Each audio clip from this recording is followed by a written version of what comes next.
عزیزانم خۆشحاڵین کە جارێکی تر و لە بەرنمەیەکی نوێی کورد کۆنەکشندا لەگەڵ ئێوەی خۆشەویستدا یەک دەگرینەوە. ئەم بەرنمەیە لە بەشی کوردی دەنگی ئەمریکاوە ئامادە دەکرێت و ڕاستە و خۆش لە کەناڵی NRTەوە پێشکەش دەکرێت. سلاڤین گەرم و di bernama îro de endamekî berê Kongresa Amerîkî bi zavek dest pêkiriye ji bo bi genosayd naskirina tawanên Daeş li dijî êzdiyan û kêmaniyên dî. Kameraya Kurd Connection xwegihandiye wê çalê li nêzik Reqqayê ku Daeş termên qurbaniyên xwe dahavêtine. Erş Salih nûnerê Hizbî Demokrata Kurdistana Îranê mêvanê bernameyê û ew ê behsa proseyê cêbicêkirina rêketina navokî digel Îranê bike. Krîza avê li cîhanê û pêşmergeyekî firoka li Herêma Kurdistanê durustkirine. Lê carê em dest pê bikin. ژەنەرال جۆزێف دانفۆرد سەرکردەی ستونە لەشکریەکانی وڵاتە یەکگرتووەکانی ئەمریکا ڕۆژی سێشەممە گەیشتۆتە عێراق بە مەبەستی نۆژەنکردنەوەی زانیاریەکان لەسەر شەڕی دژی تونڕەوانی دەوڵەتی ئیسلامی لە هەردوو وڵاتی عێراق و سووریادا. لە میانەی سەردانەکەیدا ژەنەرال دانفۆرد بە پەیامنێرانی وتووە هیچ هۆکارێکی دەستبەجێیی نابینێت تا رووسیا دەست بەجێ هێرشە ئاسمانیەکانی بەرفراوان بکات و عێراقیش بگرێتەوە. سەرکردەی ستونە لەشکریەکانی ئەمریکا سەردانی هەرێمی کوردستانی عێراقیشی کردووە و لەوێش لەگەڵ مەسعود بارزانی سەرۆکی هەرێمدا کۆبۆتەوە. Tengavkirina Kurdan û dezgehên ragihandên ji aliyê hikûmeta Tirkiye vaberî helbijartinên mehabên yên perlemanî gumanên dirêjdemên Ewropiyan li ser Tirkiye qeyîmtir kirine û endametiya wê jî di Yeketiya Ewropî de bi zehmet tir kiriye tevî piştevanîkirina Almanya ji bo hikûmeta Tirkiye di pirsa penaberan de. Berdewamiya pêla penaberan beref Ewropa di rêka Tirkiyê de rêberên Ewropî neçarkirina alîkariya hikûmeta Serok Recep Tayyip Erdogan bikin. Rewişkara Almanî Angela Merkel ji bo vê mebestî li Tirkiyê bû wê got jî Ewropî û Tirkî wê ji nêzik hevkariyê bikin.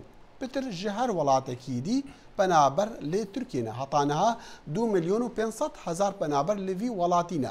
Zêdebarî pirsa penaberan tundûtî jî û gir jî pitir peyda dibin berî helbijartinên mehabêtin. Erdogan bîhîviya piraniyê bi dest vebîne baştir ji cara berê renga alîkariya diravî ya Ewropiyan û hilanîna astangan li pêş vîzayê alîkariya armancên Erdogan bike.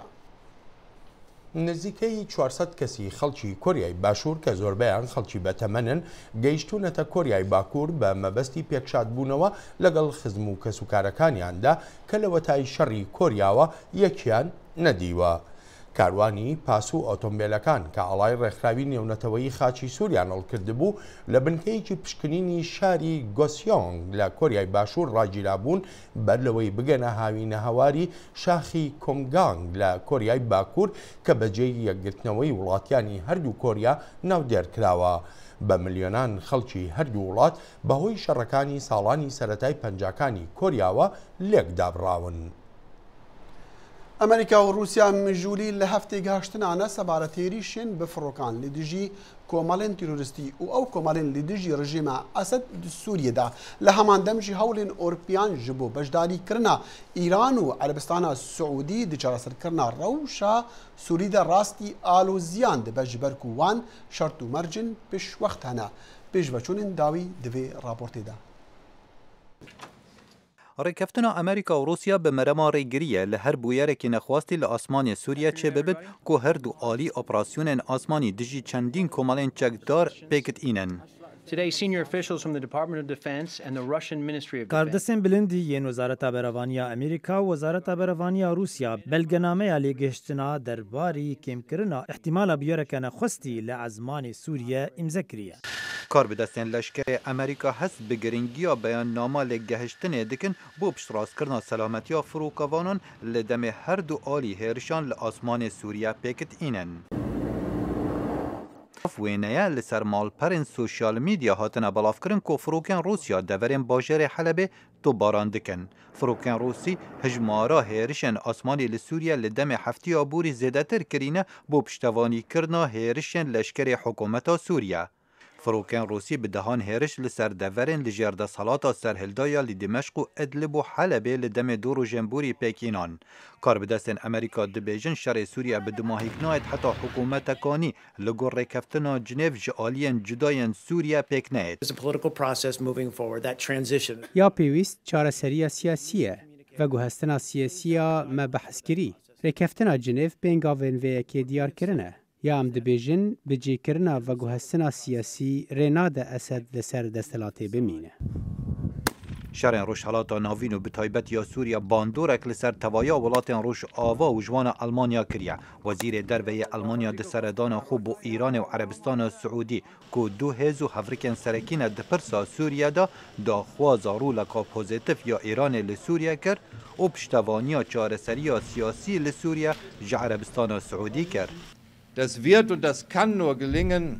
Ez bawer dikim em dişên serkeftinê bi dest vebînin, bêyîk û hêzê bi kar bînin. Lê pêwîst e hêzb tenê li dij Daişê bihête bi kar înan, hiç çareseriyek siyasî li Sûriyê li meydanên şerî pêk nayet. Wezîrê derveyê Îranê piştevaniya xwe bo maytêkirina Rûsya li Sûriye kir.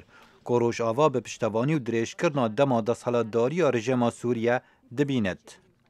Hameyê keşverha divê hemû welat alîkar bin di nêhêlana tûnreviyê û tekbiriyan li Sûriyê û Herêmê. Pingavên Rûsya dikevin rêbaza nêhêlana Daişê de. Li Erebistana Siûdî şert û merc hene bû çareseriya siyasî li Sûriye. Divê got alîkariya çekan ji rejîma Beşar el-Esed re bêra kirin û divê çekdarê Şîe ew ê got Îran hinartibûn bê kişandin. Lê niha Îran alîye di şer de û xaka welatekî Erebî dagîr kiriye. Li demê nakokiyên Sûriye û welatên Herêmê û yên cîhanê berdewamin qurbaniya here mezin behra medeniyan e. Rêxirava çavdêriya mafê mirova ya Sûrî ji London ragihan 400 kes ji egera hêrişên firokeyên Rûsî ku sê êka wana medenî ne hatine kuştin. Li sê hefteyên borî Rûsya bi sedan hêriş dijî çekdarên Daişê û komelendiyên çekdar li Sûriye pêkîniya ku hijmareka zor ji wan serhildayên Sûrî ne ew ên şerê Daişê dikin. Xalid Fetah, Dengê Amerîka. تونڕەوانی دەوڵەتی ئیسلامی لە شوێنێکی نێوان ڕەقە و گرێسپیدا لە سووریا ژمارەیەکی بەرچاوی ئەوانەی کوشتویانن لە چاڵێکدا شارد بووەوە. پاش ئەوەی ئەم ناوچەیە لە دەست تونڕەوان ڕزگار دەکرێت، زانە عومەر پەیامنێری دەنگی ئەمریکا سەردانی ئەو شوێنە دەکات و دەڵێت بە سەدان تەرمی قوربانیان لەو چاڵەدا دۆزراونەتەوە. نها ev devera hankê ciyekî taybet e. Niha ev navçeya Reqayê û Girêspî li vê derê kurtaleke pir mezin hebû. Pir navdar bû ev kurtala hankê bi navê Hûta. Li vê derê çekdarên Daişê ew qurbaniyên ê gur serdestê wan dihatin kuştin. Çi leşker bûn, çi sivîl bûn, li vê derê laşê wan dixistin ev deverahan. Ev deverahan ki ew dîmenin berî niha ji Daişê bela kirbûn. Wekû dibînin ev Hûtayê cêgon çeteyên Daişê cenaze davetin çi medenî ba çi hêzên dinê ba hêzê eskerî ba ya. Yani ew wekû dibînin torba kir derê cenazak tê deyî. Wî milêtinê ji dibînin ew jî cenazakî dinê çi deyî. Yani zarok ba ya mezin ba biçik ba hêj wan nexembûn cenaze davet hemû davetên vê derê jî. Ev kurtala Hûta ye. Simbola terora Daişê li Sûriyayê û Iraqê. Bi sedan laş Daişê piştî wan dikuştin davetên vê de. Gelek windahî hene ne diyar rewşa wan çi ye dibe got hin kesên windahî laşê wan divirdebin. Zana Umer dengê Amerîka ji navçeya Hûta di navbera Reqayê û Girêspî de. ئەندامی بەری یە کۆنگرسا ئەمریکی کۆماری ویلایەتە ڤەرجینیا فرانک وڵف دەست بە هەوڵێکی کردە ji بۆ bi جنۆساید ناسکردنا تاوانên dewleta ئیسلامی داعش li dijî êzdiyan û kêmanîndiyên olî li Iraqê û li Sûriya. Wî name ji bo Serok Obama û endamên navdarên Kongresa Amerîkî û hajwasa yên netewên êgirtî jî hinardine û bi wê hîviyê ye ev e bibe hewlek nêfneteweyî. Kurt konekşi seredana Kongresman Wolf kir wî hûrkarî dan li sernameya wî ji bo vê mebestê ji Serok Obama re hinartî û ka ew çi dixwaze.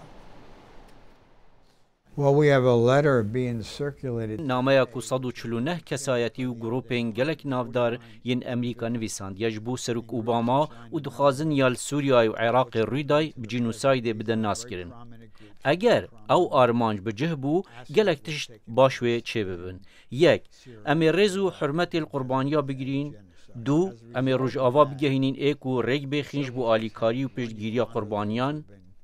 Sê, em ê wan rengekara bi tawan bidin naskirin û kesekî alîkariya encamdana wan kirî tawanbar bêdîtin. باشە ji bilî beşdariya rastexwe di nav Daişda alîkarî bi çi watayê û heta çi radeyê?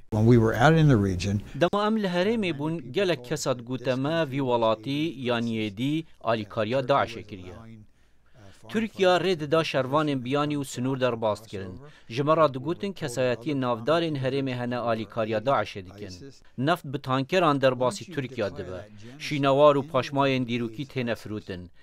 Eger hate pejirandin ku karê Daişê cînosayîd e, her kesekî alîkariya Daişê kirbîtin dê tawanbar hête dîtin. Başa divê çi bêkirin heta hikûmeta Amerîkî netewê girtî yan jî welatên dî karê Daeş li dijî kêmaniyên olî li Iraqê bide naskirin weke cînosayîd? Divêt Kongrêz biryarekî pesend bike. Divêt Serok Obama wê ham bide weke çawan Serok Bush gotî ya li Darfurê bûyî cînosayîde û cîhanê nevêt ew dubare bibî.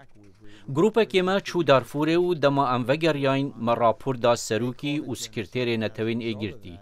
Wî demî Kofi Annan wan ew weke cînosayîdê da naskirin. û wek encam Rojava û cîhan gihandin hev li dij kiryarên Serok Umar el-Beşîr li Darfurê. Divêt em pênasînê bikeyin ku ya li Iraq û Sûriya rû dide cînosayîde. Cînosayîde li dijî Kristyanan, cînosayîde li dijî êzidiyan, ewa li dijî kiçên êzidî bûy û dibît nîşana cînosayîdê ye.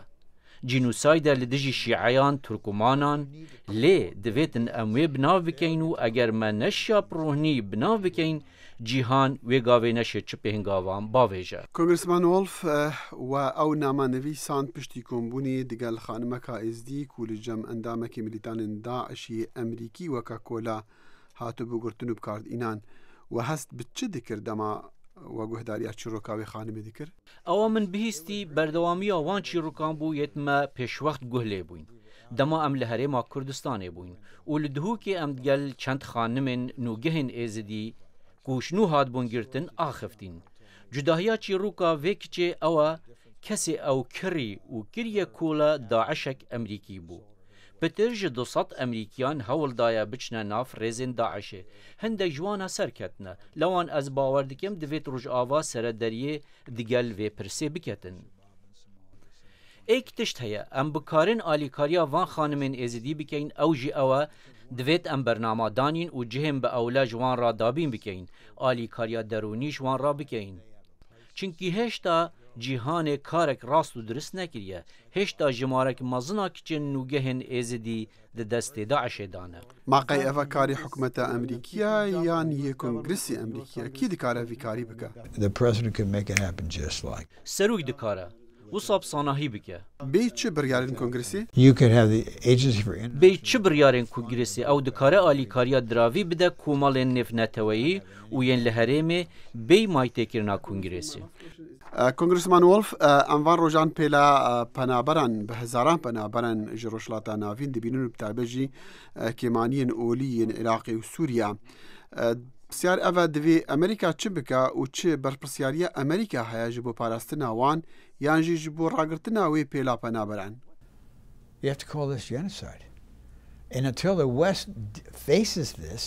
Divêt tu wê binav bikî, divêt navê cînosaydê li ser wê jî danî. Heta rojava rastî vê pirsê dibe pêla penaberan dê berdewam be. Em niha dibînîn ev e destpêk e. Jiyan li wê herêmê gelek bi zehmet e. Em dawiya mesîhiyetê li wê derê dibînin.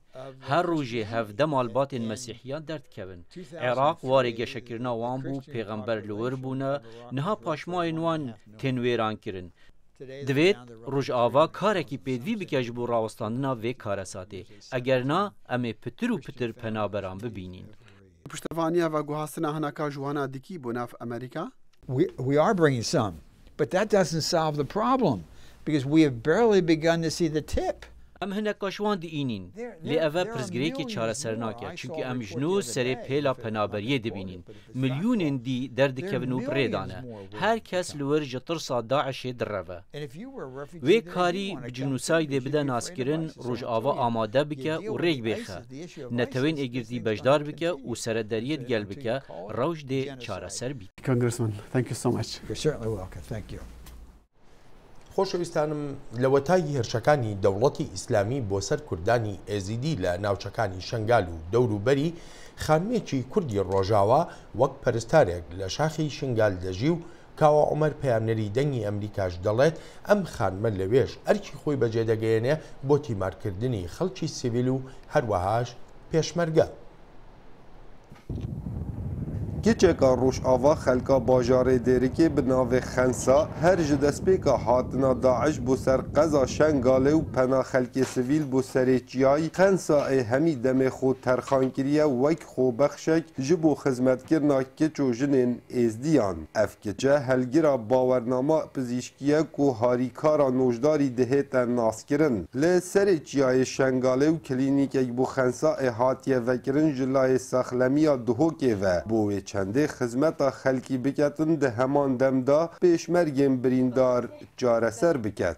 Em sê kes hatin di dojê çon em dikes tinêma ez doktorîşiya tinêma bîroja dînîga doktorîşiyan gomazda tinê çawa bînim heta bedîl were ez ênî herim ray doktorîşiyan marix min û bedîl hat ez ma ala saz deh roja piştî deh roja min dît hingî bî jinûke çawa qesta mikirin hatin min got xem neke zê heyvekî mînim هاي بجي تشيبي تقولن منها شو مديت قال حالاتي ولادي وبيرك حمل وما وضعي بتشايري قرتي دفتر حميده عشبي بس بطياره نقابه وكردستان دابي درباره دومکردنا خنسائê li serêçiyayê Şengalê û bê beramber diyarketin ku neya poşmane ji bo xizmeta awarên êzdî li serêçiyayê Şengalê karekê gelek pîroz e. Em karê kurdayetî bike بمقابل وبفرق جداي اتشقى بوفا برادين خي ازدي بك جلك كيم اد بجا ابنكار جلك جواك جنابي تدبيجن ما نزحمه تنتعبي نا لانه او ناهلن از بشعرم از تعبيمه يك اساس دائره الصحه دهك اداريا وعلاجي تشكج مكيم نابي نبوش ما نبي مملكتي اتشكار از هاتج برغو جلك مرباش ما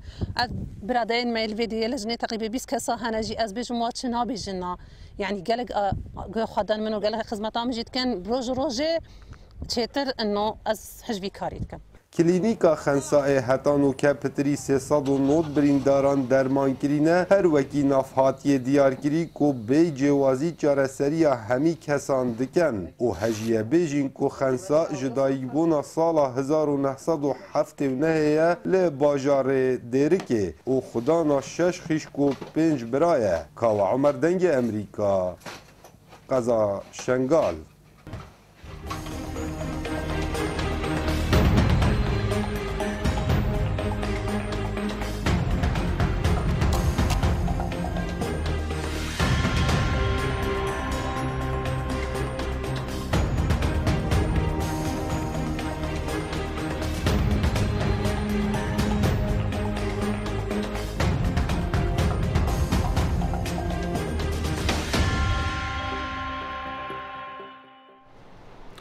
ساڵێکی پشتی ڕزگارکردنا باژارە جەلەولا ji destê Komela Dewleta İslamî Daeş karbidestên Kurd yekem qonaxa vegerandina xelkî û avakirina bajir dest pê kiriye. Pitir zanyarî di raporta peyamnêrê dengê Amerîka da Dilşad Enwer de.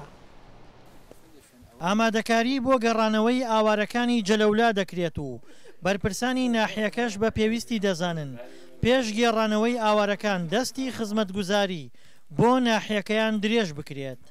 ئێمە بەڕاستی نامانوێت خەڵکەکەمان تاکو ئەمڕۆژ عەزاتێکی زۆری بینیەوە نزیکەی ساڵێکە خەڵک دەربەدەرە لە ناو خێمە لە بەغا لە خانەقین و کەلار و ناوچەکان ترە ئەژێ خەڵکی لاک بوو. ئێمە بیرمان لەوە کرێتەوە کە خەڵک بێنەوە بۆ جەوەلا ئێمە بەنیاز بووین 5,000 کەس بێنەوە بەس لەناو خۆمان دانیشتین گفتوگۆ یەکمان کرد بینیمان 5,000 کەس زۆرە بۆ یەکەم جار بۆش بە یەکەم 1000 کەس ئەنێرینەوە ئەو 1000 کەسە لە ئەوانەی کە لە خەستەخانە و لە دارەی کارەبا و لە دارەکانی تر کارەکان ئەوانە گەڕێنەوە. ئەندامێکی پێشووی ئەنجومەنی پارێزگای دیالەش ئاماژە بەوە دەکات دەبێت دەستگا ئەمنیەکان چاودێری ئەو کەسانە بکەن کە دەگەڕێنەوە بۆ نێو ناحیەی جەلەولا. ئەوانە شەگرن ماڵەکان جەردێکیان بکەن بە لیستێک و لە فلتەری دەستگامنەکان دەربچن بۆی کەەوە خەڵکە گەڕا وەرە هیچ گومانێکی تیان نەبێ بێگومان پێشمەرگەش لەم سنوورەیە کەوا لەم سنوورە بۆتە پشتێنێکی ئەمنی چاک کە دڵنیابوونێکی زیاتر بە خەڵکیەدا بۆیکەوە خەڵکی بگەڕێتەوە بە سنوورەکە. دانیشتوانی ناحیەکەش تەنها داواکاریان گەڕانەوەیە بۆ سەر ماڵ و حاڵیان. خەڵکەکە بگەڕێتەوە ئەمجا شارەکە وەڵی شارەکە تا بێژی باشە و عیبی نییە بەس بەلەدێ پای کاتەوە کارە بامانەوێ هەموو منتەقەکان ئەو ڕۆژە 6 محاولە بوو کردیانەوە بردیان چاکیان کرد و هاوردیانەوە بەسایان و دوو مەشروعاومان هەیە ئیشەکە لەخوا بەزیایە و ماتۆ بەس پێویستیمان بۆیەوە خەڵکەکە بگەڕێتەوە. جەلەولا لە ئێستادا ناوچەیەکی وێرانەیە و تەواوی بینە حکومیەکانیش خاپور بوون. دڵشادەنوەر دەنگی ئەمریکا پارێزگای کەرکووک. هاوکاتی خۆ ئامادەکردنەکانی ئێران بۆ هەڵبژاردنەکانی ساڵی 2016 بەڵام هێشتاش پێدەچێت ڕێککەوتنی ناوچی ئەو دۆسێ ئاڵۆز و هەستیارە بێت تا بزانرێ خەڵک لە ئێراندا چ جۆرە کاردانەوەیەکیان دەبێت بە تایبەتیش لەسەر ئەنجامەکانی ئەم ڕێککەوتنەی نێوان ئێران و کۆمەڵگای نێونەتەوەیی. چاودێرانی سیاسی دەڵێن لەو بڕوایەدان ئەمەش دەکەوێتە سەر ئاستی خێرایی کاریگەریەکانی ئەم ڕێکەوتنە لەسەر باری ئابووری ئێران. دوایەوەی ڕێکەوتنی ناوچی پێشتر لەلایەن زلهێزانەوە ئەنجام درا چەند ڕۆژ پێشتریش لەلایەن مەجلیسی شورای ئیسلامی ئێرانەوە پەسەند کرا و لەم بارەوە ڕوحانی خۆشحاڵی خۆی دەربڕی. همچنین تشکر از مجلس شورای اسلامی هەروەها سپاسی مەجلیسی شورای ئیسلامی دەکەم کە ئەو گەڵاڵەی ڕێکیان خست بوو و لە ڕاستیدا بۆ بەجێگەیاندنی ئەو ڕێکەوتنە و گەڵاڵەکە ئەرک بۆ حکوومەت دەستنیشان دەکات لە مەجلسدا بە قۆناغی پەسەندکردنی کۆتایی گەیشتن. هاویر سۆلانە هاوکاری بروکینگز ئینستیتوت لە واشنگتۆن دەڵێت ئەو ڕێکەوتنە وەک ڕاستیەک لە هەڵبژاردننی مانجی 2 ساڵی نوێی زاینیدا دەخرێتە ڕوو. ئەو دەبێت کاتێک کە خەڵک چاوی لێ دەکەن داخۆ پشتیوانی لە ڕۆحانی دەکەن یان نا و پەسەندکردن و گەرخستنی هەڵدەسەنجێن و مەسەلەی هەڵگرتنی گەمارۆکانیش دەگرێتەوە. ململانەیەک لەسەر ئەو دەبێت کە داخۆ هەڵگرتنی گەمارۆکان چەندە بە خێرایی کارتێکردنی لەسەر ژیانی خەڵک دەبێت. تۆلانە جەختی لەسەرەوەش کرد کە ئێران توانایی لەشکری بە تایبەت لە هاویشتنی موشەکەکانی بردۆتە سەر و دەبێت سەرنج بدرێتە ئەوە کە مەرگهێنەرن و دەشبێت چاوی لێ بکرێت چلۆن ئەو برنەسەری توانایی لەشکری گەشە دەستێنێت. ڕوحانی چەند ڕۆژ پێش ڕوونی کردەوە کە ئێران لە مەسلەی چەکدا لە هەوڵی مەبەستی خراپدا نییە. ئیران دنبال سلاح کشتار جمعی نبوده. ئێران لە هەوڵی وەدەستهێنانی چەکی کۆمەڵکوشدا نەبووە و نابێت. ئێران بە دوای گوشارهێنان بۆ سەر وڵاتانی دیکە نییە و ناشبێت. وڵاتانی ناوچە پەیوەندەکەی ئێوە ئەمڕۆ سەرەتایەکی نوێی هەیە. سوزان مەلنی جێگری سەرۆکی ئانەستیتۆی بروکینگز لە واشنگتۆن ئاماژە دەکات کە ڕێکەوتنی ناوچی لایەنی جۆراوجۆری هەیە. لە گەلێک ڕوانگەوە ڕێککەوتنی ناوکی وای کردووە کە ئەو دۆخە پڕگرفتە بهێنێتە گۆڕێکە ئێمە لەگەڵ ئێراندا ڕوبەڕووین. گەلێک لە ڕاخنەگرانی ڕێککەوتنەکە نەک هەر تیشک دەخەنە سەر ئاسۆی ڕێککەوتنەکە بەڵکو تیشک دەخەنە سەر گەلێک مەسەلە بە تایبەتی ڕۆڵی ئێران لە هەرێم و بەرەو پێشبردننی ڕێبازی نێوخۆیی و کۆمەڵایەتی ئەو وڵاتە. وەلی ناسر هاوکارێکی بەرچاو بۆ ڕێبازی دەرەوە لە ئانەستیتۆی واشنگتۆن ئەویش لەگەڵ سوزان هاوڕایە کە ڕێکەوتنی ناوچی چوارچێوەیەکی بەرفرەوان بەخۆی دەگرێت و خۆی ئێران لە ڕێکەوتنەکەدا هەنگاوێکی جێگای مەترسی گرتوۆتە بەر. سروشتی ڕێکەوتنەکە ڕێبەرانی ئێرانی دووبەش کردووە. ڕەخنەی جۆراوجۆر سەبارەت بە ئاسۆی ڕێکەوتنەکە لە نێو نەرمڕێ و کۆنەپارێزاندا هەیە. ڕێکەوتنەکە لایەنی ئابووری هەیە. هەر بۆیە ڕۆحانی پاسایی بۆ هێناوە کە لەباری ئابووری ئەم گەمارۆیانە هەڵبژیرێت و گرنگی استراتیژێکی بۆ ڕژێم هەیە. پێویستە ببینرێت داخۆ ڕێکەوتنەکە چەند لە بەرژەوەندی ئابووری ئێراندایە. هەروەها وەلی کوتی ئەگەر چاوەڕوانی خەڵک بەجێنەگات و لە دەرەوەڕا سەرمایه‌گوزاری لەگەڵ خۆی نەهێنێ ئەوە ڕوانگەی خەڵک ڕەنگ بێت پشتیوانی لا ڕوحانی نەکات. سەلاحی پیرۆتی دەنگی ئەمریکا. خۆشەویستانم براک ئۆباما سەرۆکی وڵاتە یەکگرتووەکانی ئەمریکا دەڵێت فەرمانی داوە بە حکوومەتەکەی تا ئەمەدەکاری بکە بۆ هەڵگرتنی سزاکان لەسەر ئێران و هاوکاتیش ئێران وەک دەگوترێ دەستی کردووە بەلادانی هەزاران سەنتەرفیوژ لێرەدا پرسیار ئەوەیە ئایا دەستکردن بە جێبەجێکردنی بەندەکانی ئەم ڕێکەوتنە بەو مانایەیە کە ئێران ڕژدە لەسەر دەستبەرداربوونی بەرنامەی چەکی ناوچی واتە ئەو دۆسەیەی پێشتر ڕۆژاوا جەختی لێدەکردەوە کە ئێران بەرنامەی نهێنی بۆ دروستکردنی چەکی ناوچی هەیە. ئارەش ساڵح نوێنەری حزبی دیموکراتی کوردستان لە ئەمریکا میوانی بەرنامەی کورد کۆنێکشنە بۆ وەڵامدانەوەی ئەم پرسیارە و ژمارەیەک پرسی تریش. کاگارش زۆر سپاس دەکەم بۆ هاتنت بۆ ستۆدیۆی بەرنامەی کورد کۆنێکشن. تکایەکەیوان زۆر سپاسیەوە دەکەم. ئێران چەند بەڕژ دەبینی لەوەی کە بیوێ بەڕاستی دەستبەرداری ئەو بەرنامانە بێ کە گومانی لەسەر ئاستی کۆمەلگای نێونەتەوەیی. ئەزانی لەسەر ئارمی سپان نووسرا و عەدوا لەهم مەستەطعتم من قووە. ئێران بەشێکە لە بنەما ئایدیۆلۆژیەکەکانی بەشێکە لە ئاواتەکانی لەسەر دەمی بنیادنانەوەی کۆماری ئیسلامی ئێران کە دەستی بگات بە چەکی ناوەکی دەستی بگات بەو چەکانەی کە دوژمنانی ئێران هەیەە ئەو شتانەی ئەو کەسانی کە ئێران بە دوژمنی خۆی دەزانێت. ئێران خۆی بە وڵاتێکی شیعە دەزانێت لە ناو کۆمەلگایەکە کە دەوروبەرەکەی سنین و هاوکات لە ناو کۆمەلگایەکی جیهانیە کە بەرپرسایەتیەکەی و مەزنایەتیەکەی بەدەست وەکو ئەوەی کە لە ئایدیۆلۆژیای ئێرانە هەیە دارولکوفرە سەروەری دارولکوفر لەوەیە. بۆیە ئێران ناتوانێت دەستبەرداری ئەو ئاواتانە بێت.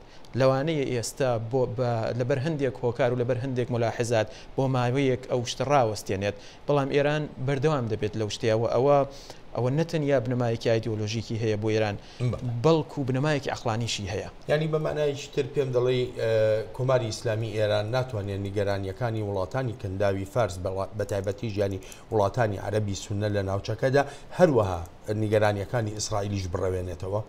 بەدڵنیایەوەنا ئێران نەتەنیا ناتوانێتە و نیگەرانیانە بڕەوێنێتەوە بەڵکو بە پێشەوانەوە زۆرتر دەکاتەوە نیگەرانیانە چاولەوە بەراوردێک بکەین لە بینی ئێمساڵ و 3 ساڵ لەمە و پێشدا 4 ساڵ لەمە و پێشدا کە کاتێک کە ئەحمەدی نژاد لە سەرکار بوو ئەگەر چاو لێ بکەی ئێمڕۆ ئێران کە وا پیشان دەدات کە لەگەڵ کۆمەلگای نێونەوەدڵتیایەوێ زۆرتر تێکەڵ بێت بەڵام هاوکات چاولیەکەی دەستی وەردانی لە ناو ئەو شوێنانەی کە زۆر حیات خەڵوەتی ئیسرائیل یا عەرەبستانن زۆرتر بووە دەستی وەردانی لە ناو ناوچەکەدا زۆرتر بووە و زۆرتر خەریکە ئاژاوە و بشێوێنێتەوە لە ناو ناوچەکەیە. سەرۆک ئۆباما بڕیاری داوای یاخود داوای لە حکوومەتەکەی خۆی کردووە کە ئامادەکاری بکەن بۆ ئەوەی سزاکان لەسەر ئێران هەڵبگیڕێن زۆرێکیش لە چاودێری ئابووری ئاماژە بەوە دەکا هەر بەرەو پێشچوونێک لەم دۆسەیەدا بوژانەوەی ئابووری خەڵکی ئێرانە. خەڵکی ئێران ئابووریەکەی دەبوژێتەوە یاخو ڕژەمی کۆماری ئیسلامی ئێران. پرسیارێکی زۆر جوانە پێشتر پێویستە بڵێم کە ئەو پرسیارە سەرچاوە لەوە دەگرێت کە لە وڵات دیکتاتۆریەکانە حکوومەت جیاوازە لە خەڵکەکە بژێوی و ئابووری حکوومەت جیاوازە لە بژێوی و ئابووری خەڵکەکە بۆیە بە دڵنیایەوە لەوانەیە کە باشیەک لە بژێوی ئابووری حکوومەتدا هەبێت بەڵام خەڵکەکە کەمترین کاریگەریان نەبێت کەمترین کاریگەری دەبێت لەسەر خەڵک لەبەر دوو هۆکار یەکەمەوەی کە سپای پاسداران ڕەگ و ڕیشە و چەقی کوتاوەتە ناو هەموو بوارەکانی ئابووری لە ئێراندا هەر باشیەک دوو دەستە سپای پاسداران قەبزەی دەکات بۆ خۆی.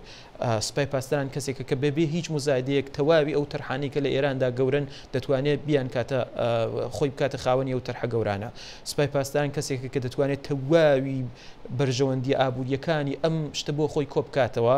ئەمە یەک و دووهەمین هۆکارەوەیە لە اقتصادێکدا لە ئابووریەکدا کە لەسەر بنەمای سیستەمێکی دیکتاتۆری دامەزراوە تۆ شەفافیەت و ترانسپارنسیت نییە تۆ بنەماکانی دموکراسی و بنەماکانی بازاری ئازادت نییە بۆیە ئەگەر بێت و تۆزێک بەسڵاح ئەو سانکشنانە کەمتر بکرێنەوە ئەو ئابلوقانە کەمتر بکرێنەوە کاریگەریەکی ئەو تۆی لەسەر خەڵکەکرد نابێت لەبەرەوەی ئابووریەکەی کۆمەلگای ئێران بەدەستی زیاتر لەوەی کە بە دەستی ئابلوقەوە بناڵێنێ بە دەستی حکوی خودی حکوومەتێکی دیکتاتۆریەوە دەناڵێنێ بەدەست حکوومەتێکی دیکتاتۆریەوە دەناڵێنێ بەڵام کاگارەژ لێرەدا پرسیارەکە ڕوبەڕووی تەواوی ئۆپۆزیسیۆنی ئێرانی دەبێتەوە بۆ بە ئەندازەی کۆماری ئیسلامی ئێران نەیانتوانی لەگەڵ کۆمەلگای نێونەتەوەیدا دیالۆگێکیان هەبێ تاکو بتوانن ڕاو ڕوانینەکانی خۆیان لەوێدا بچەسپێنن. با کۆمەلگای نێودەوڵەتیدا بەشکەم بەسەر دوو تەوەردا یەکێک ئەوروپا یەکێک ئامریکا دیارە لەگەڵ ئەوروپایە بۆ ماوەیەکی زۆر ئێران داد و ستەدی ئابووری هەبووە پەیوەندی ئابووری هەبووە لەگەڵ ئەوروپایە ئەوروپا پیشانی داوە تا ئێستا ناتوانێت چاوپۆشی بکات لەو بێنەوەبەرە ئابووریەدا ئەمە یەک بەڵام لە لایەکی تریشەوە لە ئامریکا جنابەت لێرەی لە ئامریکای دەزانی کە ئەگەر بتەوێت کاریگەربی لەسەر سیاست لە ئامریکایە پێویستە لابیگەری بکەی پێویستە پارە خەرج بکەی حکوومەتی ئێران حکوومەتیەکی 30 و چەند ساڵی ئێران دەستی بەسەر سەرچاوی ئابووری زۆر هەیە وی دەتوانێت زۆر سەرچاوی ئابووری تەرخان بکات بۆ ئەوەی کە لێرە لابی بکات و لێرە لابی دەکات و بۆیە بەو شێوەیە لەگەڵ ئامریکاش تێکەڵ دەبێت بەو شێوەیە لە سیاست لە ئامریکاشدا کاریگەری دەبێت لەسەر سیاست لە ئامریکاشدا ئەو ئیمکاناتی کە ئێران هەیەی ئۆپۆزیسیۆنی ئێران نیەتی بەڕای جەنابێ ئێران چەند سەرکەوتو دەبێت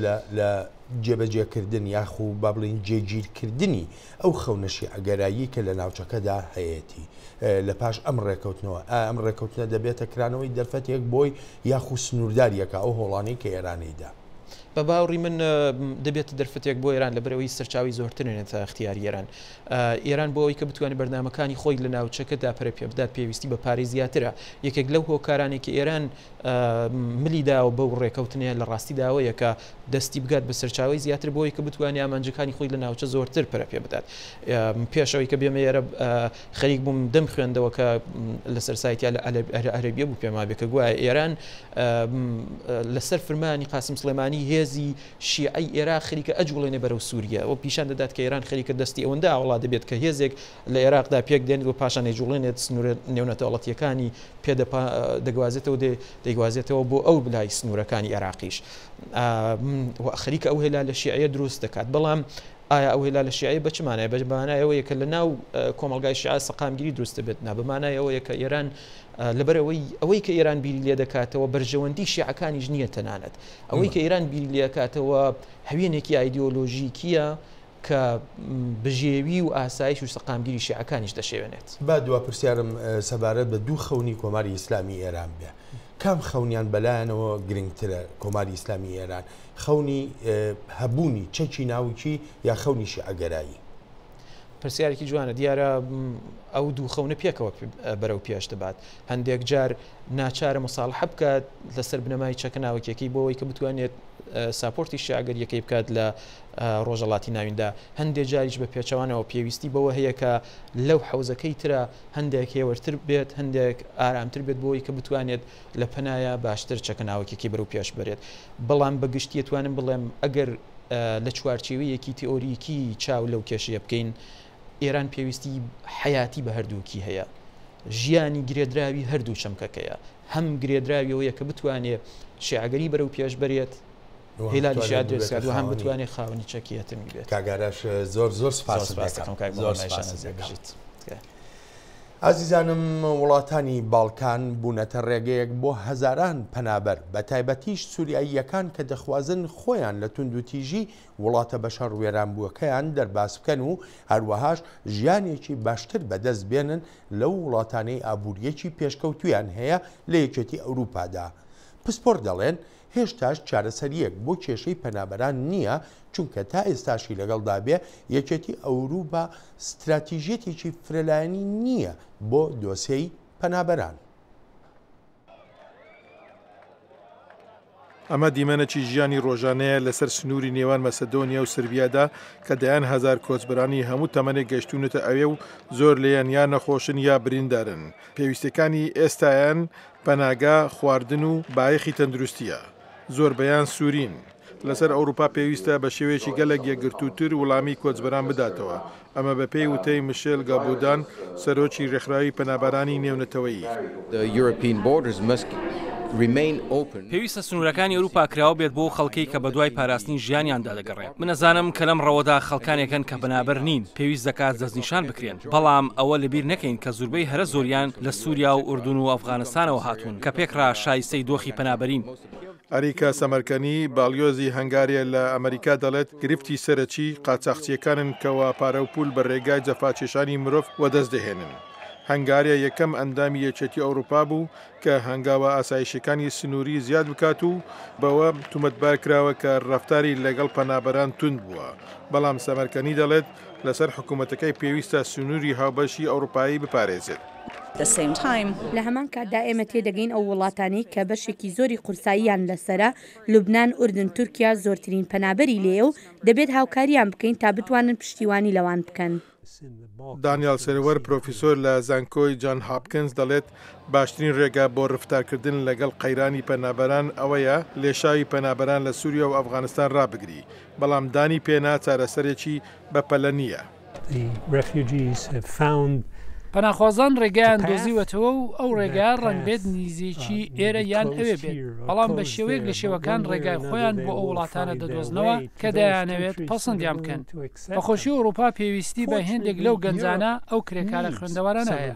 پێم وایە ئەوروپا پێویستە خوب بەو کارە بگرێت کە ئەمریکا دەمێکە لەمە پێش ئەنجامی داوە، ئەویش پەسەندکردنی کۆچبەریە نەک بربەرەکانی کردن لە بەرامبەریاندا. گەلێک لە وڵاتانی ئەوروپایی دووچاری پیرەتی و کەمبوونەوەی دانیشتوان بوونەتەوە.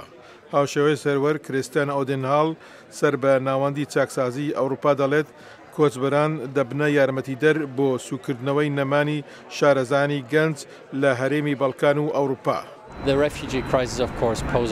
قەیرانی پەنابەران هەڵبەت کۆسپێکی دروست کردووە، بەڵام لەگەڵ ئەوەش ئەم قەیرانە دەتوانێت یارمەتیدەری ئوروپا یان بەشێک لە ئوروپا بێت وە کێشە دەموگرافیەکانی ئەوان حەل بکات. ئەمە بەسراوەتەوە بەوە کە ئوروپیەکان تا چ ڕادێک دەتوانن کۆچبەران بە تایبەتی لە بازاڕی کاری خۆیاندا تێکەڵ بکەن.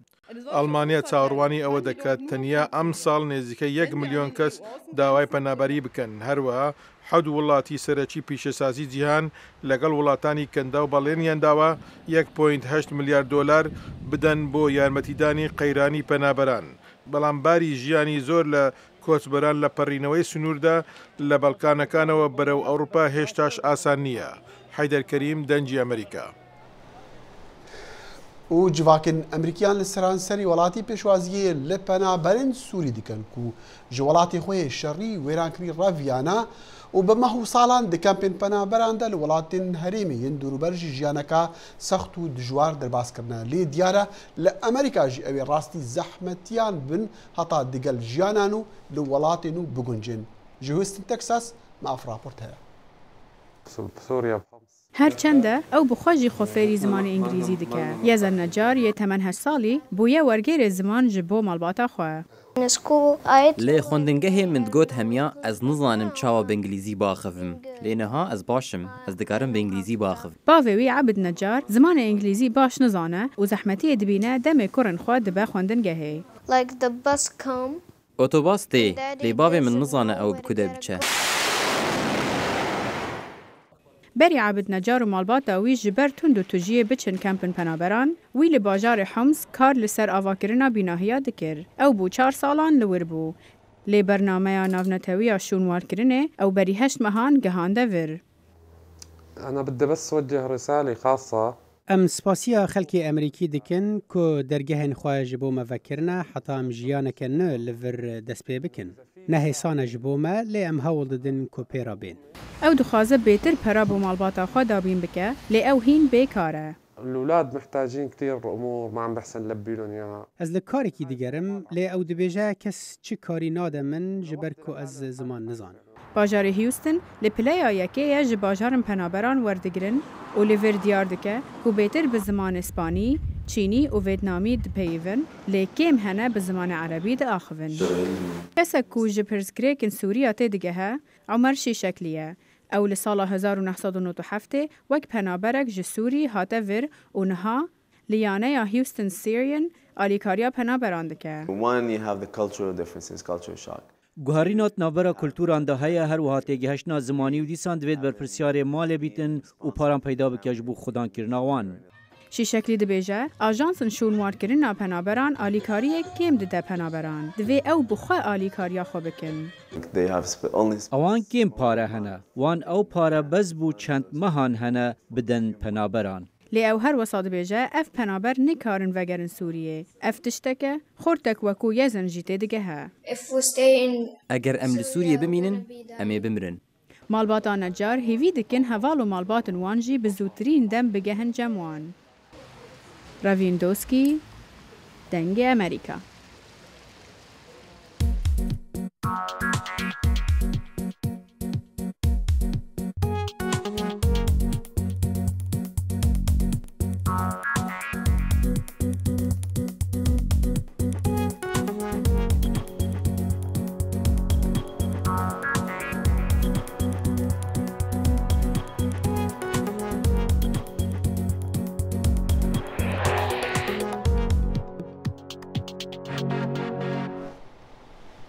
جارکەدی بەخێر هاتن تەماشەکردنا کورد کۆنەکشن. ئەگەر ڕێکەفتنا بازرگانیە ڤان دوماهەیە دنێڤبەرە ئەمریکا و 11 وڵاتین دۆرە پاسیفیک کو ji sala 2008 وەرە ئامادەیە هاتە پەسەندکردن ئەvە 40% ji ئابووری جیهانی wê yek bigire. Lê di nav Amerîkada hevkariya bi ser Atlantik re bûye cihê miştûmirî û dijberên wê hişdariyê didin ji dezdana karan û encamên diyên xirab. Çawa û ji ber çî bersif di vê raportê de ye. ئەم خۆپیشاندانەی تەکساس تایبەتە بە دژایەتیکردنی ئەو ڕێکەوتنەی TPP. سندیکاکان ئەمە بە ڕیکلام بۆ کار ناو دەبن. ئەوان لەو باوەڕدان ئەم بابەتە لەوەدا کورد نابێتەوە کە هیچ کارێکی تازە بەرهەم بهێنێت. بەڵام ئەم ڕێکەوتنەوا دەکات هاوڵاتیان کارەکانیان لەدەست بدەن لە کاتێکدا موچەکانیش دێتە خوارەوە. بەڵام ئەمە تاکە ناڕزایەک نییە لەسەر ئەم ڕێکەوتنە. لە مانگی 6 ئەم ساڵدا کۆنگرێز ڕازی بوو لەسەرەوەی کە پێی دەوترێت ڕێڕەوی خێرا بۆ دەسەڵاتی بازرگانی. ئەمەش ئەوە دەگەێنێت کە ڕێکەوتنی TPP ناتوانرێت چاکسازی تیادا بکرێت لەلایەن یاسادانەرانی ئەمریکاییەوە. تەنها کۆنگرێز دەتوانێت بە بەڵێ یان نەخێر دەنگی لەسەر بدات. هەروەها دەتوانرێت ناکۆشیەکان یەکلایی بکرێتەوە لە نێوان ئەو وڵاتانەدا لە ڕێگەی لیژنەیەکی سێکەسیەوە. ڕالف گامۆری بەرپرسێکی پێشووی IBM کە ئێستاکە مامۆسای کۆلێژە لە زانکۆی نیویۆرک ستێرن بۆ بەڕێوەبردنی کارەکان. لە ڕاستیدا ئێمە 30 ساڵە ڕێکەوتنی هاوشێوەمان هەبووە. پێویست ناکات پرسیاری ئەوە بکەین کە چ شتێک کاریگەری خراپ دەکاتە سەر ئەم وڵاتە. تەنها پێویستە ئاور لە ڕابردوو بدەینەوە کە لەم وڵاتەدا بواری پیشەسازی وشکراوە. هەروەها ئەو کارانە و ئەو تەکنەلۆژیا و ئەو کارگانە ڕۆیشتن بەرەو دەرەوەی وڵات. بەڵام سەبارەت بە کۆمپانیا بازرگانی گەورەکان و کۆمپانیا هەمەنەتەوایەتیەکان ئەمە مەسەلەیەکی دیکەیە. ئەمە هەلێکە بۆ گەشەپێدانی بازاڕە نوێکان و هەروە فرۆشی بەرهەمەکان زیاد دەکات کە پێکڕە ئەمانە قازانج بەرهەم دەێنێت و پەرە بە بەهاکانی بەشداربووان دەدات. هەروە پیتەر کادیلۆ سەرۆکی شیکەرەوەی بازار بۆ ڕایکۆڵ گلۆبال دەڵێت ئەمە یارمەتی گەشەی ئابووری و کرێکاری ناوخۆ دەدات. دەزانیت هەموو کارێک بۆ خۆی سەرکەوتن و شکست و ئەرێنی و نێرێنی خۆی هەیە. هیواش هەن دژی جەنگن چونکە بیر لەوە دەکەنەوە کە کارەکان دەستنە دەرەوەی وڵات و هەروەها خەڵکانی دیکە شەن بە پێچەوانە بیر دەکەنەوە کەمە بەڕاستی باشە بۆ ئابووری ئەمن دەکەومە ئەو نێوەندە. بەڵام پیتەر کۆستا سەرۆکی کۆمپانیای واڵ لە ئیمپایر ئێکسکیوشنز دەڵێت دوجار ئەمریکا و کرێکارەکانی لەم ڕێکەوتنەدا زیانیان پێدەگات. هەروەها دەڵێت بەڕای من ئەم ڕێکەوتنە بە قازانجی کۆمپانیا بازرگانی بچووکان و هاوبەشەکانیان تاوا دەبێت. من وابیر دەکەمەوە کە هەموو جارێک ویلایەتە یەکگرتووەکان ئەم ڕێکەوتنە واژە دەکات ڕەنگە بە تەواوەتی بۆ ئەو ڕۆکە سوودێکی نەبێت. بەڕای من ئەمریکا دەتوانێت بە سەختی ئەمە تێپەڕێنێت. پێدەچێت لەم چەند هەفتەی داهاتوودا دەقی تەواوەتی ڕێکەوتنەکەی نێوان وڵاتانی زەرەی ئارام بڵاو بێت کە کۆنگرێس بە پێی خشتەیەکی کاتی دیاری دەکات. سەرۆک باراک ئۆباما لە ماوەی 6 ڕۆژدا مۆڵەتی هەیە واژۆی بکات. ئاسۆ جەبار دەنگی ئەمریکا. خۆشەویستانم وە نەبێت جیهان هەرتەنها ڕوبەڕووی قەیرانەکانی شەڕ و تێرۆر و کۆمەڵی کێشەی تر ببێتەوە. زاناکان دەڵێن جیهان ڕوبەڕووی کێشەی کەمی ئاوی خواردنەوە دەبێت و بەرەو خراپتریش دەڕوا بەهۆی زیادبوونێکی بەرچاوی ژمارەی دانیشتوان و هەروەهاش بەهۆی گۆڕانکاری لە کەش و هەوادا. دیمەنەکان نیشانی دەدەن چۆن کەمی ئاوی خواردنەوە کاریگەری کردووەتە سەر خەڵک لە سەرانسەری جیهاندا. ئاو هەمیشە لە بیری ئەو کەسانەیە کە لە بەشی ڕۆژئاوای ئەمریکا دەژین چونکە چەند ساڵێکە زۆر کەمە لەوێ. بەڕوونی ئەمە خراپترین وشکە ساڵی بووە لە مێژووی کالیفۆرنیادا. بەڵام ڕۆژاوای ئەمریکا تەنها شوێن نییە کە توونووە بۆ ئاو. زیاتر لە نیوەی دانیشتوانی جیهان لەو ناوچانەدا دەژین کە خەمی ئاویان هەیە. بەپێی نەتەوە یەکگرتووەکان ئەم ژمارەیە هەتا ساڵی 2025 کەمتر لە 10 ساڵی تر دەبێتە 2 لە سەرسەی جیهان. ئەم وێنانە لەلایەن وێنەگرەکانی گۆڤاری ناشنال جیۆگرافیک گیراوە. پێداویستی ئاو لە سەرانسەری جیهاندا نیشان دەدات. ڕێکخراوی ئانبرگ ئەم پێشانگایی ڕێکخستووە. بیرۆکەی ئەوەی هەندێک کەس هەموو ژیانی خۆیان هەموو ڕۆژی خۆیان تەرخان دەکەن بۆ بڕینی چەندین میل لە هەوڵدا بۆ دۆزینەوەی ئاوی پاک شتێکە کە ئێمە تەسەووری ناکەین. ڕێژەی ئاو لەسەر زەوی بۆ ملیۆنان ساڵە نەگۆڕاوە، بەڵام جێری شوبڵ لە پێشانگای زیندەوەرانی پاسیفیک دەڵێت ڕێژەی ئاوی پاک بە بەراورد لەگەڵ ئاوی سوێر گۆڕاوە، هەروەها فاکتەری تریش هەن کە بوون بەهۆی کەمبوونەوەی ئاوی پاک. لە بەشێکی زۆری جیهاندا کەمبوونەوەی ئاوی پاک قەیرانێکی بەرچاوە کە بە گۆڕانی کەشوهەوا و زیادبوونی دانیشتوان تەنها خراپتر. شوبڵ دەڵێت زۆربەی دانیشتوانی جیهان لە وڵاتانەدا دەژین کە ئاوی هاوبەش لە نێوانیاندا هەیە، بەڵام بەشێکی زۆری ئەو وڵاتانە ڕێککەوتنیان نییە لەسەر ئەوەی کە چۆن ئەو ئاوە دابەش بکەن. بەشێکی زۆری ئەو هەرێمانە لەو ناوچانەدان کە نائارامی سیاسی تیادایە. ئەفریقای باکوور، قۆچی ئەفریقا، نیمچە دوورگەی عەرەب و باشووری ڕۆژاوای ناوەڕاست و باشووری ئاسیا. ڕێژەی دانیشتوانی ئەم ناوچانە چاوەڕوان دەکرێت هەتا کۆتایی ئەم سەدەیە 3 هێن دەبێت. جا کەمی ئاو ڕەنگە ببێتە خاڵی سەرەکی ناکۆکیەکانی هەرێمی و نێونەتەوەیی. زانایان دەڵێن پارێزگاریکردن یەکەم هەنگاوە بۆ چارەسەرکردنی قەیرانی ئاو. شیرینکردنی ئاوی دەریاش بژارەیەکی ترە، بەڵام کێڤن واتیەر کە 14 ساڵە بەڕێوەبەری ئاوی لۆنگ بیچە دەڵێت ئەمانش گرانە. شیرینکردنی ئاوی دەریا بەلایانی کەم 2 هێند یا 3 هێندەی کڕینی ئاوی تێدەچێت، بەم هەنگاوە ئاستی کاربۆنی جیهانی زیاد دەکات. شوبڵ دەڵێت کێشەی کەمبوونی ئاوی جیهان تەنها بە پێکەوە کارکردنی وڵاتان چارەسەر دەکرێت. ئێمە دەتوانین ئاوی خواردنەوە و ئاو بۆ گەشەکردنی خۆراک بۆ هەموو کەسێک لەم هەساریە دابین بکەین، بەڵام پارە، تەکنۆلۆژیا، خواستی سیاسی و هاوکاری پێویستە. دەژڵێت هاوکاریکردن زۆر گرنگە چونکە قەیرانی ئاو هەتا دێت خراپتر دەبێت. هێرۆ زەنگەنە دەنگی ئەمریکا. و لە داوی پێشمەرگایەکی خەڵکی بەحرکی نزیکە و لێرێ بە ئالیکاریە برای خوا یان ئالیکاریە دراویە برای خوا فڕۆکەک و 2 هەلیکۆپتەرژی دروستکردنا و باوریژی هەیە و ئەگەر ئالیکاریە دراوی ژێر ڕەهابوو ئەوەی پتر فڕۆکان دروست بکە. پەیامەری دەنگی ئەمریکا لە هەولێرێ ئەحمەد زێباری سەردانا سازگەها ویە پچووکریە و ئەفراپۆرت گەهاندیەمە. پێشمەرگەیەک کە خەڵکی ناحیەی بەحرکەی سەر بەشاری هەولێرە دوای تەوابوونی ئەرکەکەی لەگەڵ 2 کەسی تر دەستیان داوەتە دروستکردنی فڕۆکە و ئەلیکۆپتەر و ماوەیەکی زۆرە سەرقاڵی ئەم کارن. کارگەیەکی تایبەت بە دروستکردنی فڕۆکە و ئەلیکۆپتەریان داناوە. تا ئێستا فڕۆکەیەک و 2 ئەلیکۆپتەریان دروست کردووە و بەردەوامن لە فڕین بە فڕۆکەکەیان کە بەسەر ئاسمانی هەولێردا دەسوڕێنەوە.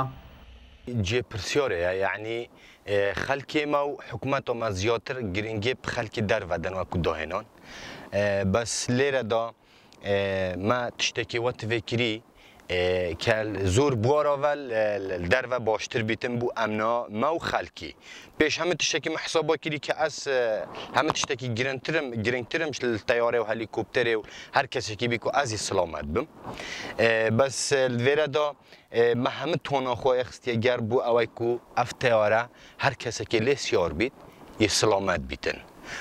بۆ نمونە پێش هەمە تشتێکی هەمیە گرنگتر ئەف موادە نافخونیە. وەک میقدادی فڕۆکەوان باسی لێوە دەکات لە ڕووی مادیەوە لە توانایدا نەماوە کە چیدی پەرە بە پرۆژەکەی بدات و حکوومەتیش هاوکاریان ناکات.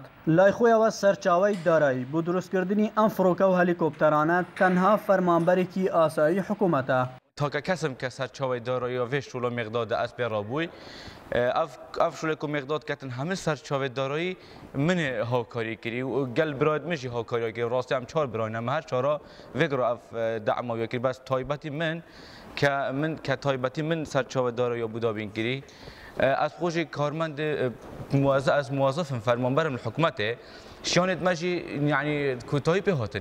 تەواوی ئەو کەلوپەلانەی کە بۆ دروستکردنی فڕۆکە و هەلیکۆپتەر بەکاریان دێنن هەمویان کەلوپەلی دەرەوەی وڵاتن. من باش زانی و وی موادەم هەمیە دەرڤە بینی تایبەت تەیارە تایبەت هەلیکۆپتەرە موادی خامی ئۆرجینال ما و مواد اینا وەکو ئەلەمینیوم و پلێت و ئەف تشتە ما هەمی دەرڤە اینا حتا پەرچین بڕغی ما وعدە دا کو هیچ تشتێکی وێرەم کار نەینین ما دەرڤە اینا بۆ نمونە ئەڤڕۆ تەیارەمە لەوانە 20 جا از پی فری بمنجح حتی که باشه اینای مدرب من الدرو اینای ترکیا تستا پیکری و کیا دامه کم شین معدل بفرین تا ئێستا لە هەرێمی کوردستان ناوەندێکی گرنگی پێدان بە داهێنەران نییە بۆیە هەر کەسێک کە داهێنانێکی هەیە ماوەیەک بەردەوام دەبێت و دواتر دەست بەرداری پرۆژەکەی دەبێت و ڕوو لە دەرەوەی کوردستان دەکات چونکە پێیان وایە زیاتر گرنگیان پێدەدرێت.